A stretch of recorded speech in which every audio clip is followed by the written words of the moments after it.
Bonjour Rav, Shalom Vracha. est-ce que c'est bien d'avoir des photos de tzadikim sur les murs, comme vous l'avez?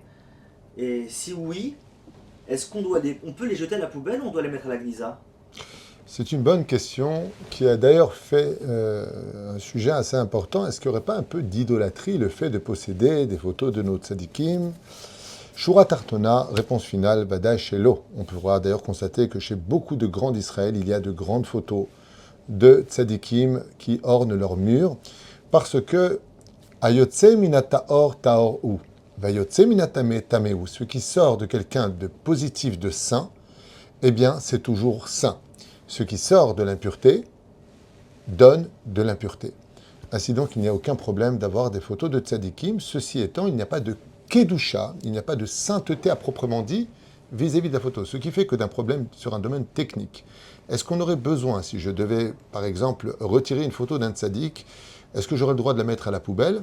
Réponse, même s'il n'y a pas de sainteté, on n'a pas le droit de les alzel, c'est-à-dire on n'a pas le droit de dénigrer malgré tout qu'il s'agit ici d'un tzaddik. Donc on prendra sur le domaine technique juste un sac en plastique sur lequel on mettra la photo du tzaddik, on le fermera et dans ce cas-là, on pourra le mettre à la poubelle. Ceci étant, celui qui devait aller à la Gniza, donc est un lieu où on enferme tous les livres qui sont usagés, qu'on ne peut plus utiliser, ce sera préférable de les mettre là-bas s'il le veut. Mais en tout cas, de les mettre à la poubelle dans un sac fermé et hermétique, ce serait la halakha. Ceci étant, il faut reconnaître que certaines photos jouent des rôles très importants. Et j'aimerais vous raconter brièvement une histoire très connue. Vous savez qu'il existe une grande ségoula, un remède pour celui qui a des souris ou des rats chez lui à la maison, de tout simplement déposer la photo d'un très très grand rave qui a vécu le siècle dernier, qui s'appelle tout simplement Rabbi Ishaële. Donc un rave ashkénaze, et dès qu'on met sa photo, s'il y a des souris qui passent, elles se sauvent. Une grande ségoula, où on voit que les photos dégagent une énergie extrêmement positive. La deuxième histoire, qui est très connue, qui avait fait la une des journaux de Yediot Aharonot, Haaretz, Ma'ariv, c'est cette fameuse histoire de ce Smolani, une personne qui était plutôt d'idéologie pacifiste et anti-religieuse, qui avait vu à la veille des élections où le Rav Ovadia était encore vivant, une photo du Rav Ovadia qui était postée en disant Mil Hashem Elai, que celui qui est pour moi, pour Dieu donc, vote la Torah. Et ce juif, par inadvertance ou par manque de connaissance, a commis le malheur de prendre son canif, il a arraché les yeux de la photo du Rav Ovadia Yosef. Et donc, celui qui passait pouvait voir qu'il manquait les yeux du Rav Ovadia Yosef. Seulement, ce qui s'est passé, c'est que ce même soir où il est rentré chez lui, quelque chose d'un peu surnaturel s'est réalisé, puisqu'il n'est pas devenu aveugle, mais ses paupières ainsi que ses yeux ont commencé à aller kametz, c'est-à-dire à devenir de plus en plus petits et se fermer sur lui, comme si que la peau se reliait l'un à l'autre. Il ne lui a pas fallu beaucoup de temps pour comprendre que ça venait de là-bas. Après avoir été immédiatement à l'hôpital, ils lui ont dit, écoutez, on ne connaît pas cette maladie, revenez demain, pour l'instant, on n'a pas de solution, ils lui ont donné des calmants, mais lui a foncé à Arnov. Il a tapé chez la porte du Rav Ovadia Yosef, il a été reçu en urgence. Et il s'est mis vraiment à plat ventre devant le Rav Ovadia en lui suppliant de lui pardonner, de lui avoir arraché les deux yeux sur l'affiche où il y avait son visage. Dans son extrême humilité, Maran Rav Ovadia Yosef Zecher Tzadik Bekadosh Tivracha lui a dit qu'il lui pardonnait, vraiment de tout son cœur. Et il espère maintenant prier que le ciel lui pardonne pour avoir touché la photo des yeux qui étudient la Torah et qui éclairent le monde juif sur le chemin des halachot.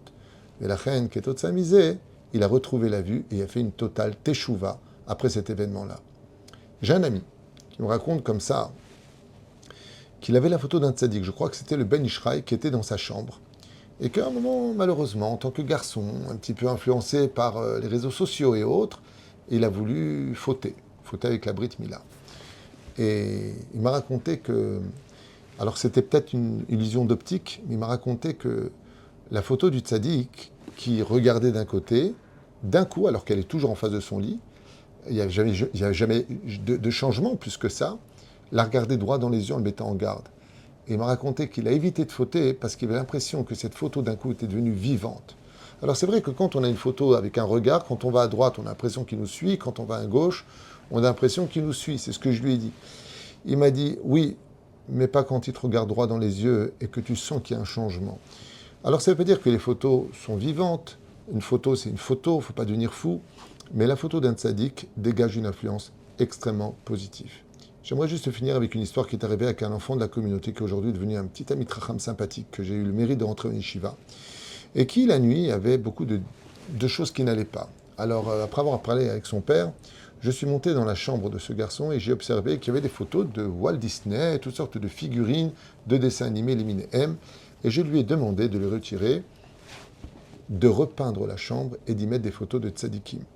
Depuis, non seulement le garçon peut se reposer la nuit, il va non seulement très bien, mais de qui plus est, il s'inspire beaucoup de l'émanation de ces tzadikim pour lesquels aujourd'hui il cherche à ressembler.